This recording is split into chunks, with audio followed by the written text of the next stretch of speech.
themselves on top of that, which makes them feel a little more helpful now, right? Yeah, it also has some nice like class, like it separates the classes a little bit more too, right? Like you have some stuff that specifically your class can do. Like the Seraph can refresh prayer dice or reroll prayer dice, which is pretty cool. So anyway, lots of cool features there. Would love to know how those play. We were talking before this, like some of them are gonna be for every fan, some are gonna be underpowered, and we want to know from every you wrestler, how you feel over time. We're gonna continue for to iterate on everyone. Getting all of those dialed into where they should At be. WrestleMania, Fun, but I make history by winning a 17th like I should use championship.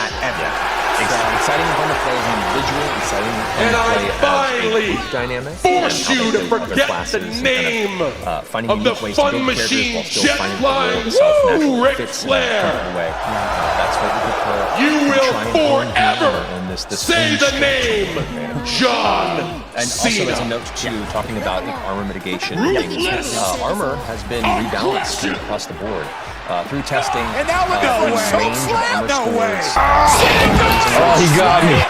To where classes like the Guardian and very high armor builds were extremely good at mitigating damage, whereas some of the lesser tier armor was almost comparably not as fun or interesting to utilize. So we've kind of brought them all a little closer and in line with each other to where there's still a spectrum to pull from, but the builds aren't quite as wide to the point where you find yourself looking at armor sheet and you find armor that is absolutely no use to you and stuff that's an absolute must get. It's a little more of a natural and closer knit spread. Yeah. We were finding that the people that had, especially Gambison early on, like the 2 armor, the armor score of 2, it wasn't doing as much as we were hoping for. It felt like the slots weren't quite as useful as we wanted them to be, especially compared to some of the other armor. So we're testing out for this time around a spread at the starting equipment of like 3, 4, 5, 6, right? So your highest armor is like 6. And if you have 6 slots at tier 1, then you are looking at 36 points of damage that you can potentially mitigate if you're the highest armor. So that feels pretty good. And of course, as you level up, you can still build a crazy armor build with all sorts of synergies and stuff. Well, especially with the Guardian Hope special and with Hope feature and some of the other abilities and some of the domain cards, like you have the ability to continue to use armor to reduce damage, but for the health of the game, we wanted to make sure it was just brought down so that especially because you want the GM to be able to balance encounters really well. I mean, of course it's going to change for every table, but like having a good idea of what the table can do requires a little more it requires the numbers to be a little more straight through in some respects. So we're excited to test anyway, it out. Check them out. Tell us how you enjoy it. Play it out. The next one is that Beast Form has been revamped to give way more options for long-term play. Maybe not all of these options will remain. We're gonna see, but tell us what you like. So at tier 1, which by the way the tiers have changed, so instead of tier 0, tier 1, tier 2, tier 3, we now are at tier 1, tier 2, tier 3, tier 4. Tier 0 kind of undersold how good level 1 still was. And so this is just you start at 1, go to 4. Just a labeling shift. It totally is. And so those tier 1 beast form options are more robust, so you have more things you can play at level 1. And then you'll see it on the sheet, but now like the entire column on the left side is tier 1, that nobody which is level 1 essentially, and then the entire column on the right is tier 2. I'm the Honorable Christopher Lamar. Covet your neighbor's ass no longer. The Epsilon program seeks out the convenient bits from every faith to create a religion that is uniquely American, expensive, promiscuous, and entirely meaningless. And unlike other major religions, we only tithe 8.75%. That means less for God and more for you. All you have to do is read and understand the Epsilon tract, and the secrets of the universe open to you. Just call 1-866. Easy to organize and keep your character sheet and not have to, pull from way too many options out there.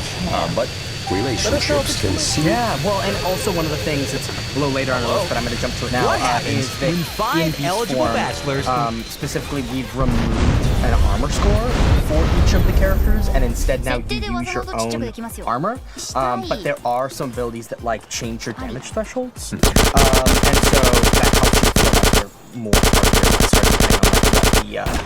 kind of animal you transform into. But that helped. There was some edge case stuff, and forgive me, I forget if we've already talked about the weird armor edge cases, but there was like weird armor edge cases where if I took off my armor and then transformed into a druid, or transformed as a druid, and then like took damage and used armor slots and then put my armor back on, it would like, people found loopholes. It was just one of those things where you design separate systems and then through practice go, oh, this interacts strangely.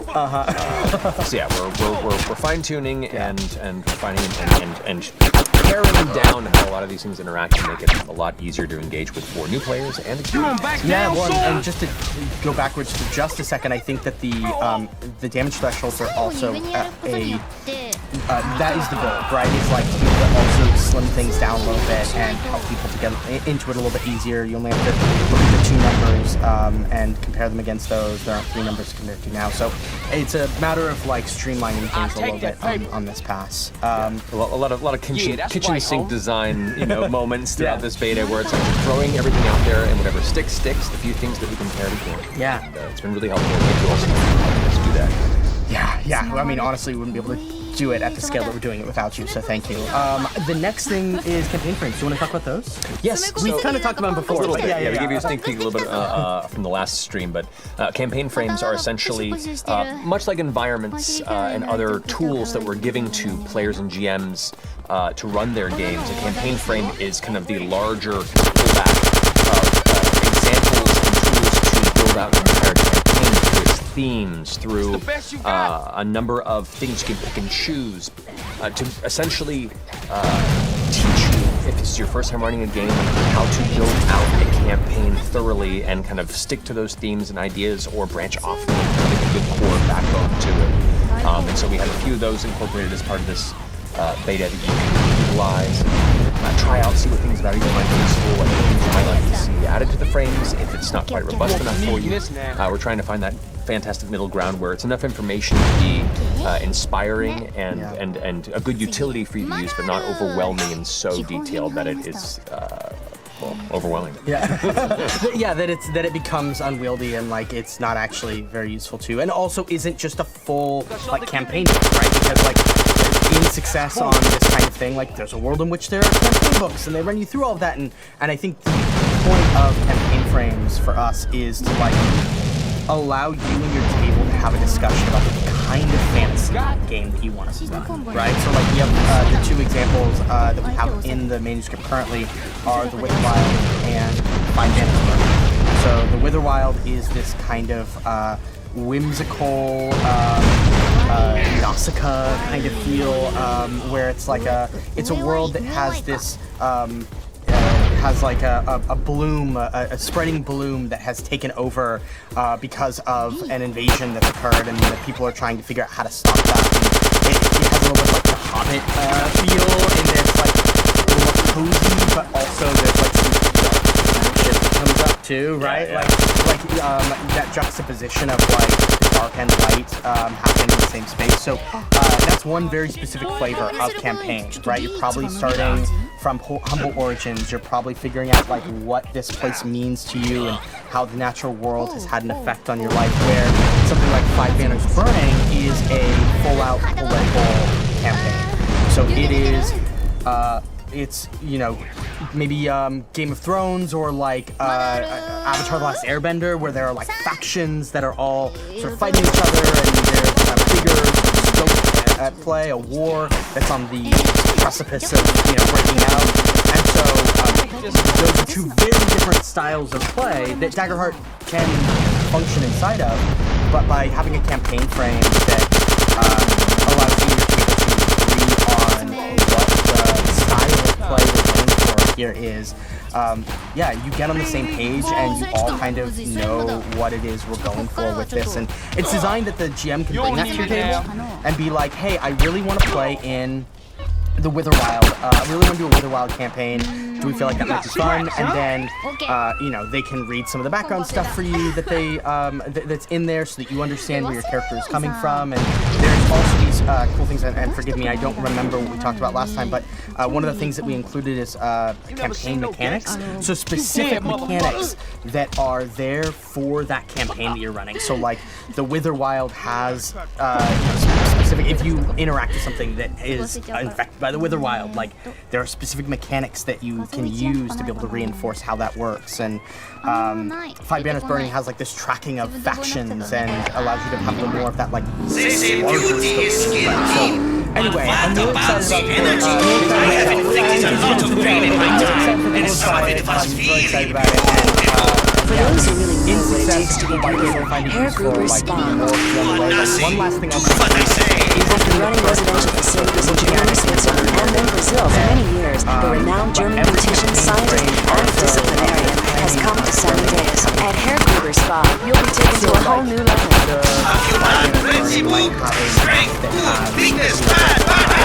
We won't pretend it doesn't hurt, but these days, beauty is worth fighting for. You are less than a potato! Less! It's dignity when you're thin. You'll never see people so skinny, happy, and undignified as when they leave our spa. Hair Gruber Spa. It's a wonderful bite-sized example. Look at that! The Hendersons are getting a new fence. Look at Who cares? They're swingers! I want a new fence! Because God won't 2 years ago after your parents were killed! I want a new fence! That's it! We're never having sex again! Need a home-grown fence? At the American Bank of Los Santos, we'll help you get the debt you need to make life easier. We'll show you how to look richer and be poorer. Your home is your equity. What exactly are you saving it for? You need to impress people fast, not in 20 years. It's only a risk if you get into money troubles or the economy changes, which doesn't seem likely. We know living in the suburbs is a constant competition, where you're defined by your lawn and your side. Call American Bank of Los Santos when you need to add a rec room addition with a jungle swing or a jacuzzi for 8. Now that the kids have moved out and have drug problems of their own, maybe it's time to install a luxury marble wet bar so you can get drunk in private. American Bank of Los Santos. Dreams take money. Why worry about tomorrow if you make inadequate today? So this is a new location that is... Today, we marched on from Fort Struthers after sunrise to a Greek village where our troops fought the savages and shot them like dogs. Honey, it's time for bed. Hang on a second. I'm killing a squaw!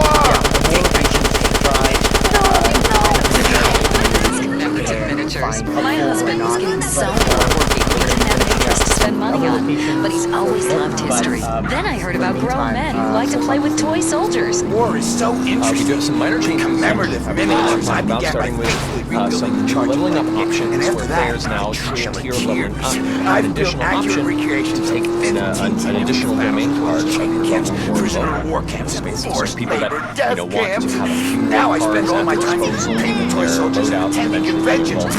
Commemorative miniatures. They're instantly collectible and a great value. And For on just the level, $37 monthly can't payments see of it, but, $19.99, you get a starter pack allowing you to recreate the battle of your choice. Show your inability to deal with present-day problems by recreating scenes of mass slaughter from the past. you can take it up to your level. Great for your marriage, too. Except, One night, my husband's General it Custer, says it the on next there. It and says like only up to level on 4, Saturdays, which basically means you can't get to like level 7 and go backwards and be like, I'm taking 2 cards at level 7, right? So there's a little bit of They're not toys. there for They're very valuable collectibles. care about balance. Like we're trying to make sure that you can afford to the lose out additional on. cards they aren't completely overpowered up to the point Let's where be honest about things for a second. Really honest. You came out to the West Coast It's still a for meaningful something. choice Everyone through does. Let's progression. face it, the Midwest is full of retards. exciting That's option, why but we've got the doesn't fastest growing become a population, a massive must-grab. economy, and absolutely no history or culture. You used to be evil, but you moved here, and suddenly you're cool. San Andreas is the land where you can be who you want to be. Change your name. Come on, lie about your age. Form your own religion. Call yourself an actor at wait tables. It just doesn't matter out here. Everybody's at it. Sometimes that's not The awful moment. All your friends or family come to visit. Janice understands. Maybe it's time to change your identity. Don't let bad memories blow your cover. We'll teach you all the things you need to alienate your family quick. Don't never think of visiting you again. Select from a list of weird religions that involve burning things, singing children's songs backwards, and loads of television worship. We'll select a member of another race or life form for you to claim as your soulmate. And your dietary habits will go specific too. People come to San Andreas to escape their past. We'll help you lose contact with friends and family fast. features. And so it's like it's time you're to gonna admit earn you- hope. You're gonna probably earn a lot of hope. You know, depending on how you roll. In but like, darkness, you should be you only spending have your nocturnal instincts to rely on. Ultimate disc in the dark. The electric stimulating new game that's sweeping San Fierro. It's a non-contact contact sport where you throw a flying disc in the dark.